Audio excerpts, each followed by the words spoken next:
नमस्कार, मैं संदीप कसालकर। 3.OTV में आप सभी का स्वागत है। वेब 3 वर्ल्ड से जुड़ी नई खबरों के साथ आइए देखते हैं क्या कुछ हुआ क्रिप्टो की दुनिया में। सबसे पहले रुक करते हैं हेडलाइंस की ओर। मर्ज के शुरू होने के साथ ETH में दिखा 5% का उछाल। बिटकॉइन ने किया $20,000 से नीचे ट्रेड। इथेरियम का बेलाट्रिक्स अपग्रेड सफलतापूर्वक हुआ सक्रिय। ETH में आई उछाल। महाराष्ट्र पुलिस ने $12 मिलियन के क्रिप्टो स्कैम्स में 2 आरोपियों को पकड़ा। बैंकरप्ट 3 एरोज लिंक्ड वॉलेट ने विड्रॉ किए $33 मिलियन के स्टैक ETH। इथेरियम डोमेन नाम ओपनसी पर सबसे ज्यादा ट्रेडेड एसेट के रूप में है टॉप NFT। 21 शेयर्स की पैरेंट कंपनी ने $2 बिलियन वैल्यूएशन पर जुटाए $25 million. NFT software company dust labs ने Y00TS रिलीज के दौरान जुटाए $7 मिलियन।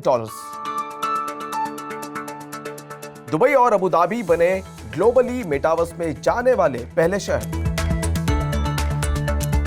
हैरी स्टाइल्स और एडी ले के रिकॉर्ड लेबल ने NFT बैक मीडिया के लिए ट्रेडमार्क किया फाइल। अब देखते हैं खबरें विस्तार से।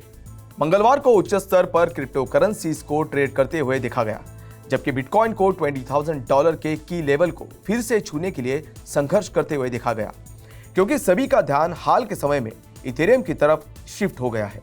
ये देखने के लिए कि जैसे जैसे मर्ज की प्रक्रिया आज से शुरू हो रही है, चीजें कैसे बदल रही है।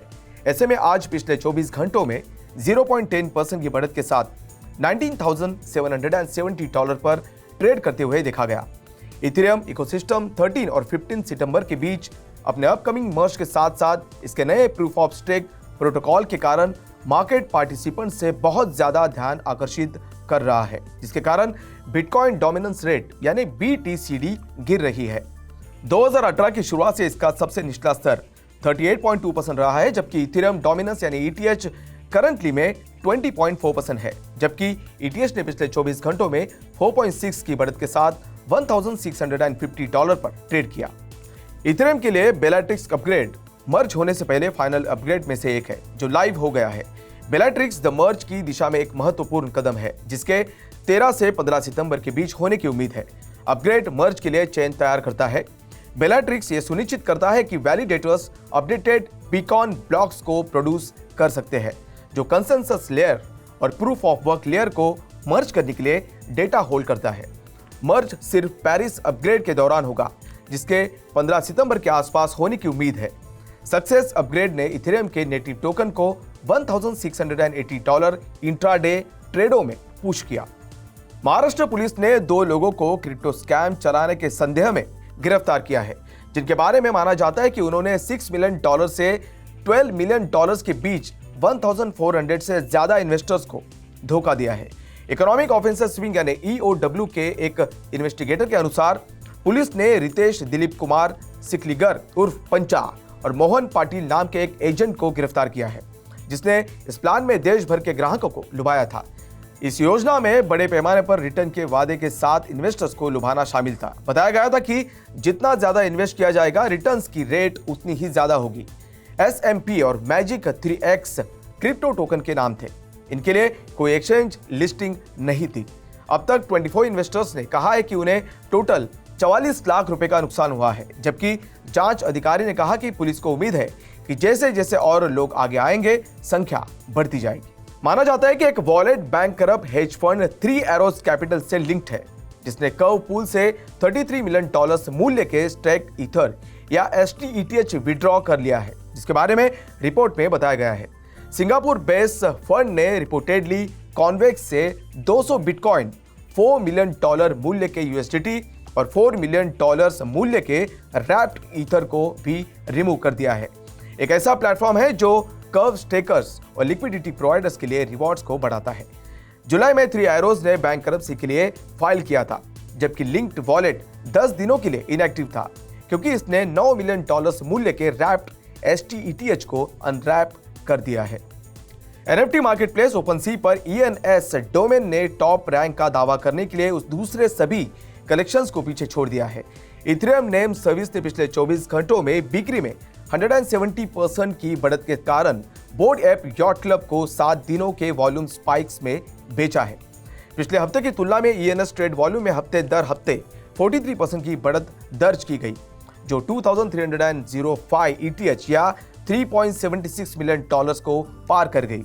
इस तरह बोर्ड ऐप यॉट क्लब ने 43% की गिरावट के साथ 2126 ETH पर देखा गया। ओपनसी के अनुसार 508,000 से ज्यादा लोग ENS NFT के ओनर्स हैं, जिनकी टोटल ट्रेडिंग वॉल्यूम 56.3 के यानी ETH यानी लगभग $86.2 मिलियन है। क्रिप्टो इन्वेस्टिंग फर्म 21 शेयर्स की पैरेंट कंपनी 21.co उसने मार्शल वेस के लीड में एक फंडिंग राउंड में $25 मिलियन जुटाए हैं। कंपनी ने एक रिलीज में कहा कि फंड रेजिंग से कंपनी का पोस्ट मनी वैल्यूएशन $2 बिलियन हो गया, जिससे यह स्विट्जरलैंड का सबसे बड़ा क्रिप्टो यूनिकॉर्न बन गया है। दौर में दूसरे इन्वेस्टर्स में Collab plus Currency, Quiet Ventures, ETFS Capital और वैलो इक्विटी पार्टनर्स का नाम भी शामिल है।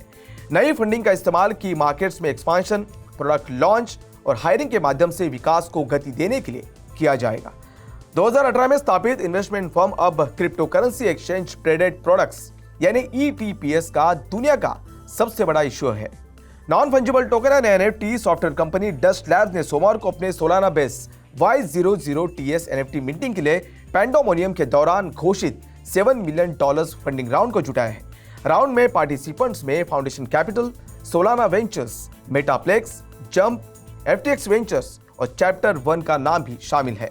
इन्वेस्टमेंट कंपनी की इक्विटी और उसके डस्ट टोकन के बीच 50-50 का स्प्लिट था। डस्ट सोलाना पर एक यूटिलिटी टोकन है जिसे डी गॉड्स इकोसिस्टम की ऑफिशियल करेंसी कहा जाता है। यूएई बेस्ड मेटावर्स होल्डिंग्स ने दुबई और अबू धाबी को फर्स्ट सिटीज के रूप में चुना है, जो रेप्लिकेट ट्रू रियल लाइफ के एक्सपीरियंसेस और प्लेसेस को दोहराने के लिए वर्ल्ड्स फर्स्ट वर्चुअल वर्ल्ड के भीतर लॉन्च होने वाले फर्स्ट सिटीज के रूप में अक्टूबर 2022 तक लाइव होने और साल के अंत तक ग्लोबली अवेलेबल होने के वाले बीटा वर्जन के साथ है। यूजर्स रियल वर्ल्ड की यूटिलिटीज के साथ साथ अपने घरों के कंफर्ट से फिजिकल और डिजिटल वर्ल्ड को मिलाते हुए ग्लोबली दुबई और अबू धाबी के सबसे बड़े अट्रैक्शंस और लैंडमार्क्स को एक्सपीरियंस करने में सक्षम होंगे। मेटावर्स टेक्नोलॉजी अपनाने के लिए लीडिंग ग्लोबल हब बनने के लिए सिटी के बढ़ावे की निगरानी के लिए दुबई सरकार द्वारा फ्यूचर टेक्नोलॉजी और डिजिटल इकोनॉमी के लिए हायर कमेटी के फॉर्मेशन की घोषणा के बाद मेटावर्स का ये मूव सामने आया है। स्मॉल स्केल पर डिजिटल फैंटेसी वर्ल्ड्स बनाने वाले दूसरे VR एप्लीकेशंस के विपरीत नया प्लेटफॉर्म फुल डिवाइस कंपैटिबिलिटी के साथ कंप्लीट मेटावर्स ला रहा है और इसे जल्दी ही स्ट्रीम करने के लिए डिजाइन किया गया है। सोनी म्यूजिक ने अपने कोलंबिया रिकॉर्ड्स लोगों के लिए NFT बैक्ड मीडिया और म्यूजिक एंड पॉडकास्ट प्रोडक्शन के लिए इस्तेमाल किए जाने वाले एक ट्रेडमार्क एप्लीकेशन को फाइल किया है। ट्रेडमार्क लॉयर माइक के एक ट्वीट के अनुसार ऑर्गेनाइजेशन जिसका लेबल हैरी स्टाइल्स, लिल नास एक्स और एडल के साथ इंटरनेशनल सुपरस्टार्स को मैनेज करता है, उसने अगस्त के अंत में एप्लीकेशन फाइल किया है। एप्लीकेशन का कहना है कि सोनी ऑडियो और वीडियो रिकॉर्डिंग डाउनलोड करने के साथ साथ लाइव परफॉर्मेंस के लिए फैंस की पहचान करने के लिए NFT को एक टोकन गेट के रूप में तैनात करने के लिए एक्सप्लोर कर रहा है। अगर सही है तो यह म्यूजिक बिजनेस के लिए कुछ हद तक मेन स्ट्रीम NFT ऑथेंटिकेशन होगा। तो आज के लिए बस इतना ही। Web3 वर्ल्ड से जुड़ी नई खबरों के साथ बने रहिए 3.OTV के साथ। तब तक के लिए मैं संदीप कसालकर आपसे विदा लेता हूं। नमस्कार।